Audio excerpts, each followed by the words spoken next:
I'm Findlay Brown and this is Beyond the 3 Count.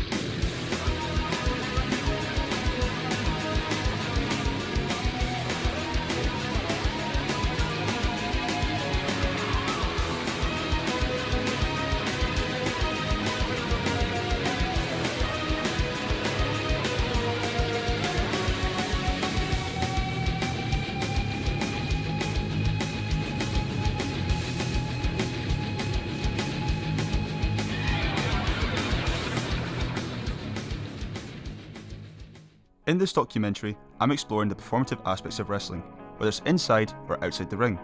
Firstly, I plan to gain a better understanding of the wrestling scene in Glasgow, so today, I've headed to the Asylum to have a sit-down chat with Thomas Kearins and some of the ICW's current roster of wrestlers, to talk about their journey and their roles in the ICW. Glasgow Pro Wrestling Asylum, also known as the GPWA, has served as a central training location for ICW for over the last 10 years, creating new talent for the ICW and the wider wrestling scene. The facility is located in the heart of Glasgow and is considered to be the premier place for pro wrestling in Scotland, with active classes and student showcases. The Asylum is also responsible for helping create some of the biggest wrestlers in the world, including Drew McIntyre and Joe Hendry. So my role in ICW, to the fans, is the referee. I've been a referee for ICW for the best part of the last 15 years, but behind the scenes I take to do with a lot of the day-to-day running of the social media, any sort of media inquiries, things like this. We have people visiting us in this fantastic facility we're in just now, the Asylum in Miller Street in Glasgow City Centre, which I also run Monday to Sunday as well.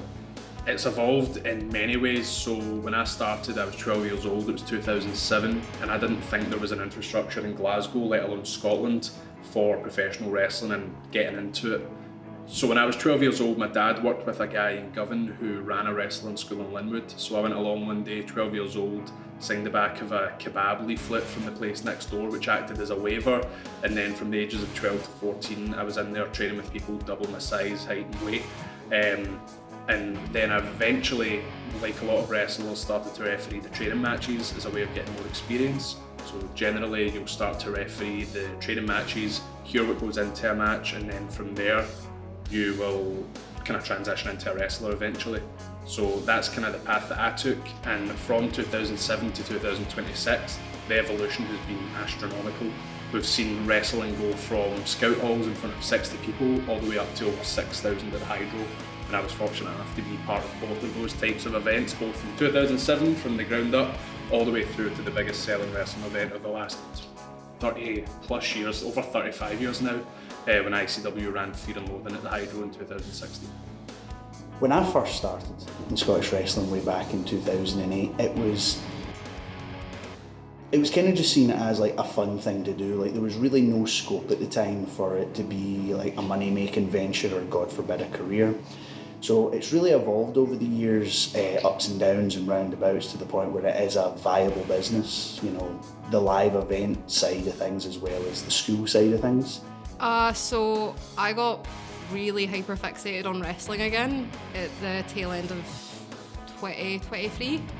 And when I get like hyper fixated, I just can't let something go and wanted to try it. So I literally Googled wrestling schools in Glasgow, found GPWA, then found out about ICW and started watching everything, and then here we are.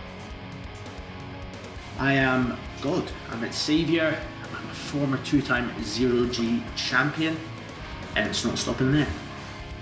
So when I started, I was the guy who always just wanted to do moves. That's what I wanted to do. I just wanted to wrestle, to try and make other wrestlers think I was good. But as I've grown, as I've evolved, as I've learned that wrestling isn't about impressing other wrestlers, it's about impressing the fans. And I'm much more now focused on telling stories as opposed to just doing moves for the sake of it. Who's my favourite wrestler right now? I'll tell you who it's definitely not. It is most certainly not Jack Ripley. Oh, well, I can tell you it's not. It's definitely not Jack Ripley. The man wears pink. It's not Jack Ripley. He just went flying over the top rope at the square go because of the wrestling god. So nah, the wrestling god doesn't like losers. My favourite professional wrestler is Jack Ripley.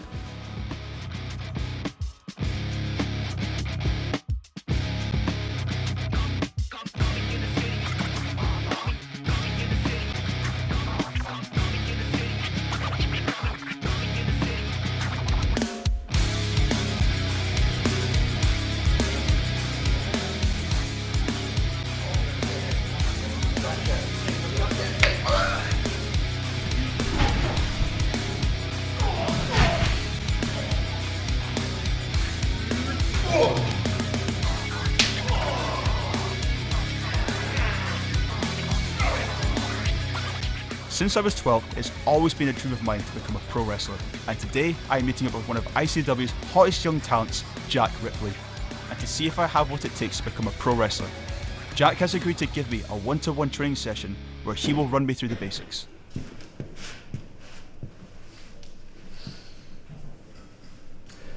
Jack, nice to meet you. Take these sunglasses off. Come on. Right, Jack, so it's great to finally meet you. Do you want to run through what we're going to be doing today? Yeah, I'm going to run you through the basics, get you running about, get you sweaty, get you stretched. Really? Get you a little bit pained. Jack began by teaching me the rope work. I fully underestimated how difficult and physically demanding this would be. Next up was grappling. Straight away, I realised there was much more to this than I expected. I was trying to lock up properly and stay balanced felt awkward at times. I soon got the hang of it. After an honorary drop to the chest, as it was my first time standing in the ring, it was time to return the favour.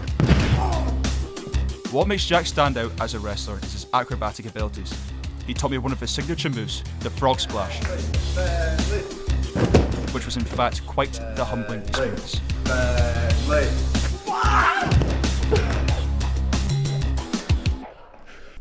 So Jack, after everything you've run through, what's next? Well, you've learnt quite a lot. Yeah. See what you can do. Yeah? So Put that all together. Yeah? Yeah, come on then. Okay. Ready? Yeah, let's do it. Come here. Yeah, hey!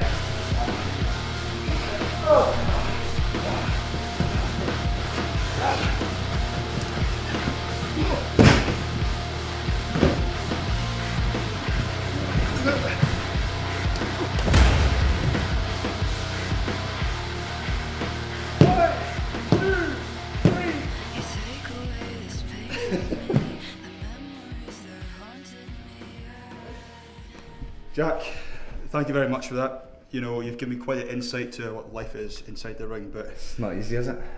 can we please move on to what your life is outside the ring now? Hopefully it's not as chaotic, hopefully it's not going to hurt, but I'm looking forward to it. I know somewhere nice. Yeah? Come on, Okay. come on, go.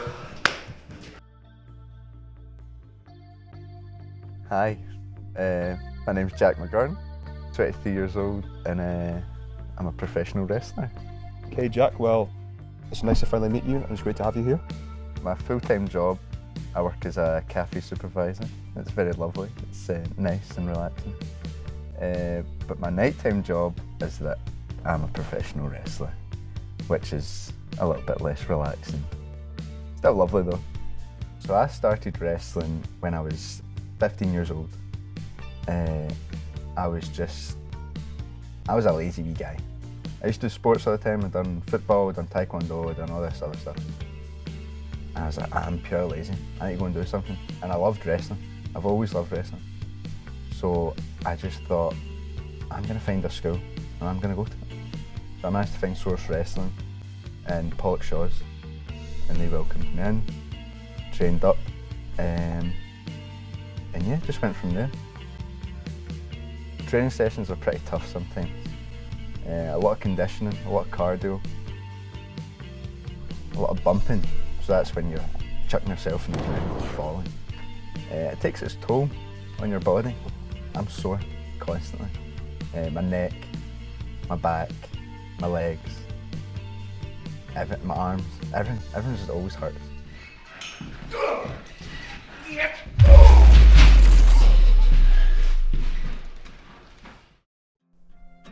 But it's great. Training is one of the best parts about wrestling. My biggest supporters are easily my mum and dad. They've done everything for me to make sure I can do this and make something of it. Chuffed. Proud. Honestly, I felt proud. Because I said to him, right, you're into this. See, before his first match, he'd been there twice a week, sometimes, and he upped it a couple of times to 3 times a week. I knew he's what he wants to do. They take me to training, they take me to shows, they make sure I'm prepared for all the matches, buy me food, buy me fake tan, you know, They're just my biggest supporters. I couldn't ask for better parents. So there's a long story about how I got my name. Jack Ripley comes from the second match I ever had. I started my first match as Jack McGurn. I didn't have a name, I was just me. But my coach at the time was like, right, you need a stage name. And I was bald. So he was just calling me all these sorts of characters that were bald. And one of them that stuck was Ripley, as in Ripley from Aliens, because she was bald. So he was like, right, be placeholder name, Jack Ripley. And that was about 6 years ago. So it's kind of stuck. Right, well, we've spoken so much about Jack Ripley. I'd love to meet the guy for real. Do you think we can make that happen? I could show you what he's like. Let's go, Neil. After my sit down with Jack, I am heading down to the garage on Sucky Hall Street, where the ICW is holding one of its popular events called Smell Your Maw. Unfortunately, Jack is not scheduled to wrestle at this event, but I'm still looking forward to the experience.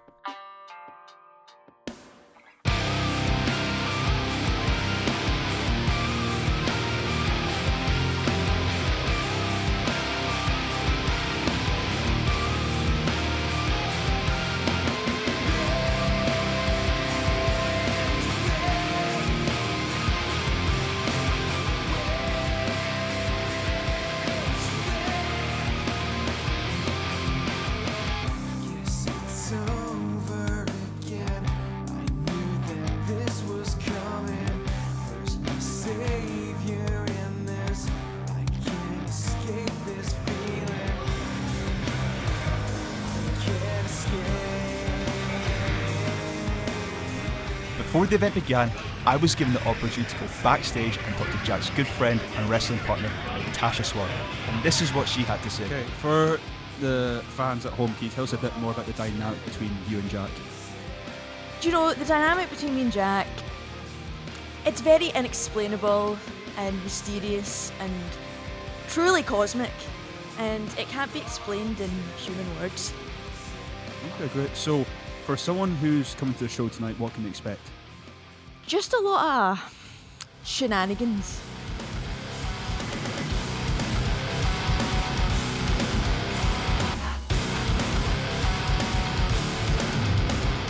And just when I thought it couldn't get any better, Jack Ripley.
Despite not winning the match, what stood out the most was the performance. Jack had the audience in the palm of his hand.